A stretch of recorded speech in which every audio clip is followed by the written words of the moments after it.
మహారాణి అహల్యాబాయి హోల్కర్ మరాఠాలు పరిపాలించిన మాల్వా సామ్రాజ్యపు హోల్కర్ వంశరాణి. రాజమాత అహల్యాబాయి మహారాష్ట్రలోని అహ్మద్నగర్ ప్రాంతానికి చెందిన చొండి గ్రామంలో జన్మించారు.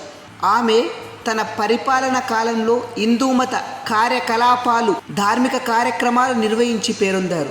అహల్యాబాయి భర్త ఖండేరావు హోల్కర్ కుంభేర్ యుద్ధంలో మరణించారు. 12 సంవత్సరాల తర్వాత ఆమె మామ మహలారావు హోల్కర్ మరణించారు. 1 సంవత్సరం గడిచాక ఆమె మాల్వా రాజపు రాణిగా సింహాసనాన్ని అధిష్ఠించారు. ఆమె రాజ్యాన్ని దగ్గులనే ప్రఖ్యాత దోపిడీదారుల నుంచి, ఇతర దుండగుల నుంచి రక్షించే ప్రయత్నాలు చేశారు. ఆమె యుద్ధాలలోకి వ్యక్తిగతంగా సైన్యాన్ని నాయకత్వం వహించి ముందుకు నడిపారు. రాణి అహల్యాబాయి ఇండోర్, మహేశ్వర్ ప్రాంతాల్లో అనేక హిందూ దేవాలయాలను నిర్మించి ప్రసిద్ధికెక్కింది. ఆమె రాజ్యాలకు ఆవల ఉన్న అనేక పవిత్ర స్థలాల్లో ధర్మశాలలు నిర్మించారు. వాటిలో తూర్పున ద్వారక అంటే ఇప్పటి గుజరాత్ నుంచి మొదలుకొని వారణాసి, ఉజ్జయిని, నాసిక్, గయా, వైద్యనాథ్ ఆలయం అంటే ఇప్పటి మహారాష్ట్ర వంటి ప్రాంతాలలో ధర్మశాలలు నిర్మాణం చేశారు. సోమనాథ్లో పాడుబడి అపవిత్రమైన సుప్రఖ్యాత సోమనాథేశ్వరాలయాన్ని ఆమె పునర్నిర్మించారు. ఒక స్త్రీ పాలనా బాధ్యతలు చేపట్టడం పట్ల రఘోబా వంటి మరాఠా సర్దార్లు అభ్యంతరం చెప్పినప్పటికీ నాటి పీష్వా మాధవరావు అండతో ఆమె ఇండోర్ పాలన బాధ్యతలు చేపట్టారు. 1767 సంవత్సరం నుంచి 1795 సంవత్సరం వరకు ఆమె ఇండోర్ రాజ్యాన్ని పరిపాలించారు. ప్రజలను నిత్యం అందుబాటులో ఉండేవారు. తుకోజీ హోల్కర్ను సుబేదార్గా నియమించారు.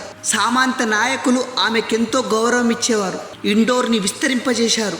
మధ్య భారత మాల్వా ప్రాంతాన్ని మాయేశ్వర్ రాజధానిగా శాంతి సౌభాగ్యాలతో పరిపాలించారు. యుద్ధ విద్యలలో స్త్రీలను ప్రోత్సహించి ఒక మహిళా సేనను ఏర్పరిచారు.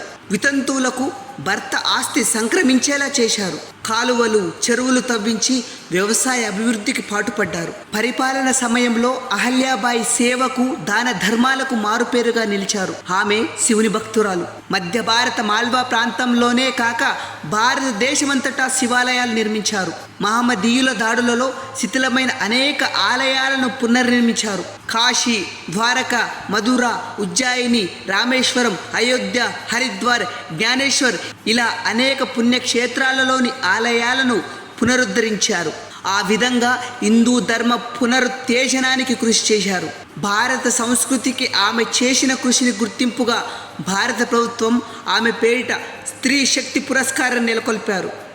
ఇండోర్లోని విమానాశ్రయానికి దేవి అహల్యాబాయి హోల్కర్ విమానాశ్రయంగా నామకరణం చేశారు. వందే మాతరం.